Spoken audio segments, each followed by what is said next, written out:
یوسف علیہ الصلوۃ والسلام چلے گئے تھے مصر، ارض شام سے ہجرت کر کے کہاں چلے گئے تھے؟ مصر۔ کیوں چلے گئے تھے؟ یہ سوال یہودیوں نے نبی سے پوچھا تھا، یہ دیکھنے کے لیے کہ آپ سچے نبی ہیں یا معاذ اللہ جھوٹے نبی ہیں۔ اس کو کنٹرول کرو بھائی آواز کو۔ تو یہ دیکھنے کے لیے کہ آپ سچے نبی ہیں، کیونکہ یہ بات صرف یہودیوں کو معلوم تھی کہ جو شام میں رہنے والے تھے وہ مصر کیسے چلے گئے بھائی۔ تو نبی صلی اللہ علیہ وسلم پر پورے سورہ یوسف نازل ہو گئی اور پورا واقعہ آپ صلی اللہ علیہ وسلم نے بیان کر دیا۔ تو وہ یہی تھا کہ یوسف علیہ الصلوۃ والسلام کو بھائیوں نے جیلیسی کی وجہ سے کنویں میں ڈالا، وہاں سے مصر کا ایک قافلہ گزر رہا تھا، وہ لے کر چلا گیا، مصر کے بازاروں میں فروخت ہوتے ہوتے بادشاہ کے محل میں پہنچے اور پھر جیل میں پہنچے، جیل سے نکلے تو خوابوں کی تعبیر کا فن تھا، وہ بتاتے تھے، بادشاہ کا قرب حاصل ہوا، بالآخر اللہ نے بادشاہت کس کو عطا کر دی؟ یوسف علیہ السلام کو۔ لیکن چونکہ ریاست غیر مسلم تھی اور اس میں تھے یوسف علیہ السلام اللہ کے نبی، تو یہ بہت بڑا قبیلہ یعقوب علیہ السلام کا مصر منتقل ہو گیا۔ جب یعقوب علیہ السلام کو پتا چلا نا یوسف علیہ السلام مصر کے بادشاہ ہیں، تو حضرت یوسف نے یعقوب علیہ السلام کو بھی کہاں بلا لیا؟ مصر میں، کیونکہ وہ گاؤں کی دیہاتی زندگی میں تھے۔ یوسف علیہ السلام نے کہا یہ شہر کی زندگی ہے، تو ابا کو کہاں بلا لیا؟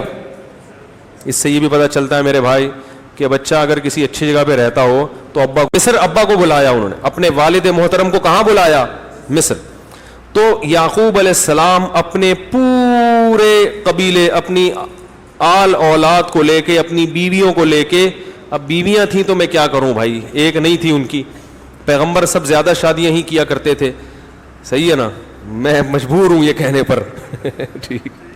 وہ ایک آدمی نے 4 شادیاں کی، پکڑا گیا، اس سے پوچھا شرم نہیں آتی؟ کہہ رہا یار مسلمان ہوں، بس غلطی ہو گئی معاف کر دو، ٹھیک ہے نا، مسلمان ہوں کیا کروں، غلطی ہو گئی معاف کر دو۔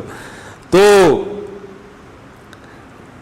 وہ اپنی ازواج کو لے کے، اپنی بہوؤں کو لے کے، اپنے پوتے نواسے، تو مورخین نے لکھا ہے 90 کے قریب افراد تھے حضرت یعقوب کے خاندان کے۔ پیغمبروں کے خاندان بڑے ہوا کرتے ہیں، کیونکہ بڑا خاندان یہ برکت کی علامت ہے، چھوٹا خاندان یہ برکت کی علامت نہیں ہے۔ اس پہ اور دلائل ہے، پھر موضوع چینج ہو جائے گا۔ تو پورے افراد کو لے کے کہاں شفٹ ہو گئے؟ مصر۔ اپنے بیٹوں کو بھی لے کے، جنہوں نے ان کو کنویں میں ڈالا تھا، وہ سب کہاں چلے گئے؟ مصر۔ تو یہاں سے جو ابراہیم علیہ السلام کی آل اولاد تھی وہ کہاں شفٹ ہوئی ہے؟ مصر میں۔ جب مصر میں شفٹ ہوئی ہے تو مصر میں جب ان کی حکومت تھی تو معاملہ صحیح چلتا رہا، لیکن میجورٹی چونکہ غیر مسلموں کی تھی، تو کچھ وقت کے بعد جاتے جاتے آہستہ آہستہ معاملہ مسلمانوں کے ہاتھ سے نکلنا شروع، کیونکہ آبادی کی کثرت کی ایک بڑی قیمت ہوتی ہے۔ اور پھر وہ لوگ جب حکومت میں آئے تو وہ مسلمانوں سے حسد کرنا انہوں نے شروع کر دیا، جیسے کہ پوری دنیا میں آج بھی اکثر علاقوں میں مسلمانوں کو پنپنے نہیں دیا جاتا۔